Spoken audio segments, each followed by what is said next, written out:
Y hasta ahora saludamos al analista económico, ex ministro de Finanzas, Fausto Ortiz, que nos acompaña esta mañana. Muy buenos días, gracias por estar con nosotros. ¿Cómo está, Liz? Buenos días, saludos a la audiencia. Bueno, llegar a un acuerdo con los organismos multilaterales de crédito parece ser inminente y que el país está cada vez más cerca de eso. Hay misiones técnicas que se encuentran acá en el Ecuador, manteniendo reuniones para tener un informe real de nuestra situación y ver cuál es el camino más óptimo para ese apoyo económico. ¿Qué estaría faltando para ya dar ese paso y concretar un acuerdo con estos organismos?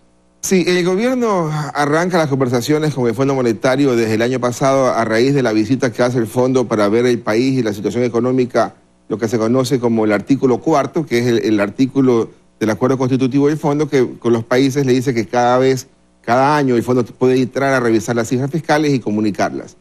Una primera cosa que falta es que el gobierno comunique cómo estaba el país con el último informe de revisión económica, que quizás el del año 2016, para que ese 2016 sirva como línea base para saber cómo estábamos antes del arranque del actual gobierno y cómo estamos a un año del actual gobierno, y con esa base poder chequear cuáles son las políticas que el gobierno, coordinadamente con el Fondo Monetario, necesita estructurar para lograr básicamente reducir el déficit fiscal, disminuir la velocidad del endeudamiento y ojalá mejorar las condiciones competitivas en el país para que la economía se dinamice. Bueno, sonaría a que no es un paso que pueda tomar mucho tiempo, y ahí por eso le pregunto si es que usted cree que ese acuerdo podría darse ya en el corto plazo, en menos de 6 meses, o quizás más bien terminando este primer semestre del año.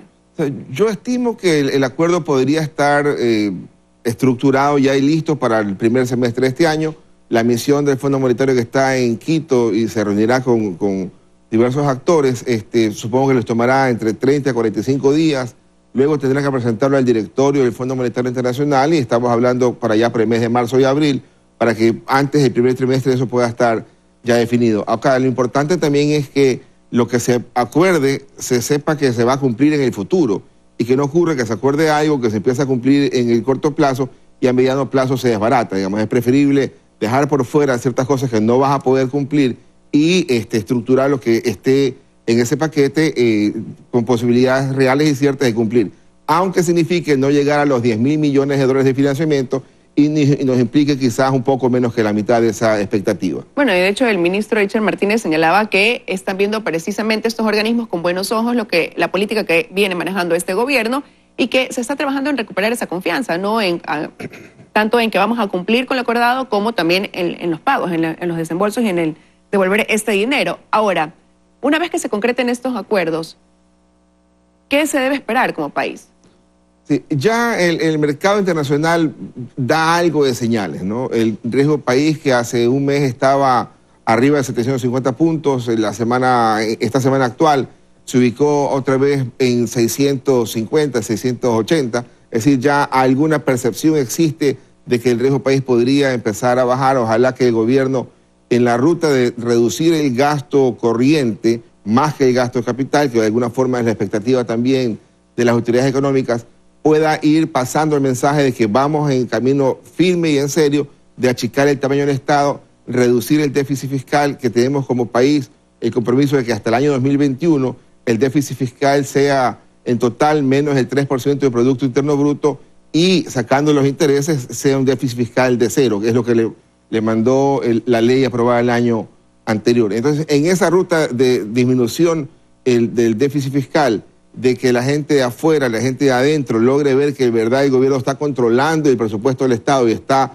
manejándolo, entonces eso va a dar frutos seguramente para el segundo semestre, pensar en volver a los mercados internacionales a conseguir recursos más baratos. En este tiempo, de los cerca de 800 o 900 millones de dólares mensuales de endeudamiento que requiere el país para pagar déficit fiscal y para pagar amortización de deuda, el gobierno tendrá que ver cómo se las ingenia para lograr recursos que no sean tan caros como la última colocación de deuda.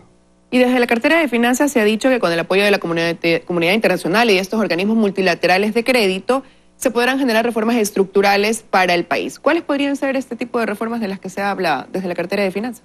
Sí, acá el mayor problema es el tamaño de la nómina, ¿no? Son cerca de 9.400 millones de dólares en gastos de personal, más otros 500 millones en gasto de personal vinculado a procesos de obra pública, pero enfoquémonos en los primeros 9.400 millones de dólares. Eso de ahí representa el 8,5% del Producto Interno Bruto.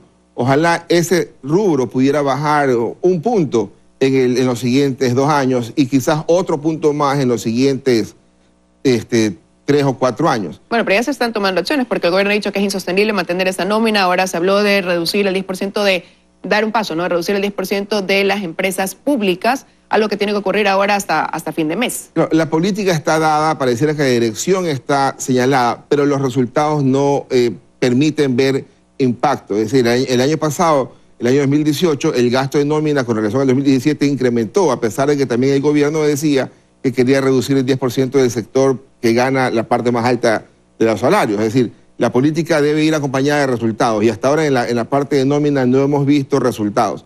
Por eso lo importante es establecer una ruta para que sea gradual el achicamiento del gasto de nómina, ojalá un punto en un par de años, otro punto en unos siguientes 4 años, para poder establecer un nivel de nómina que sea cercano al 7%, ligeramente por debajo.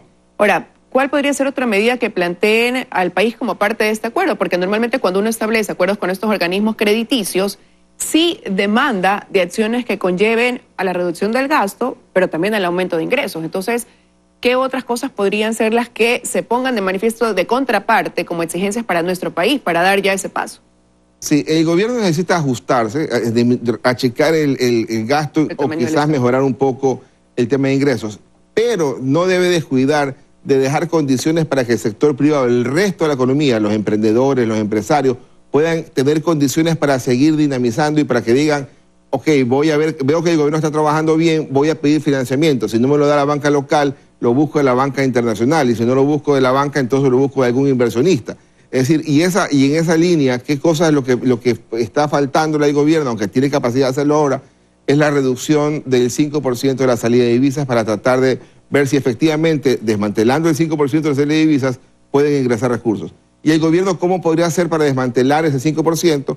De alguna forma es compensarlo, quizás con algún otro impuesto menos dañino, que ese tema de salida de divisas, quizás pudiera ser un par de puntos el IVA, dejando, por supuesto, a un lado a los productos de primera necesidad para no afectar al sector popular y tratar de enfocarse en otro tipo de productos y quizás alguna corrección adicional en el tema de combustible. Son las alternativas que el gobierno tiene, que tendría que estarlas evaluando para ir en esa línea de mejorar ingresos y también que el gasto se caiga y que la economía no se estanque, como es la expectativa que tenemos hoy día, ¿no? Pero concluyendo y analizando el panorama actual, lo que tenemos y lo que se escucha, en lo que estaría trabajando precisamente el gobierno a través de ese plan de prosperidad, la ley de rectificación y fomento productivo, todo lo que enmarca esta estrategia de la cartera económica de este gobierno, ¿siente que vamos por buen camino, doctor? Siento que el año 2019 tiene menos presión que el año previo. ¿Por qué razón? Porque el año previo arrancaba con un déficit fiscal de 4.000 millones de dólares y casi 6.000 millones de financiamiento. El año actual tiene un déficit menor de 3.600 millones de dólares y un financiamiento menor de amortización menor de 5.300. Es decir, hay menos urgencia por conseguir recursos. El tema es que están de alguna forma cerrados los mercados a financiamiento barato. Entonces, en la medida que el gobierno logre destrabar aquello y que el financiamiento no sea esa cifra del 11% y ojalá pudiera ser cifras del 8 o el 7%, entonces podríamos pensar que la economía podría empezar a reactivarse. Hasta eso le toca al gobierno dar los pasos. Así como el sector privado se ha achicado, se ha contraído un poco por la economía como está, el gobierno tiene que dar aquel paso también para que la gente sepa que estamos juntos en este ajuste económico. Se requiere del apoyo de todo el país. Quiero agradecerle su presencia esta mañana en los desayunos de 24 horas. Con gusto.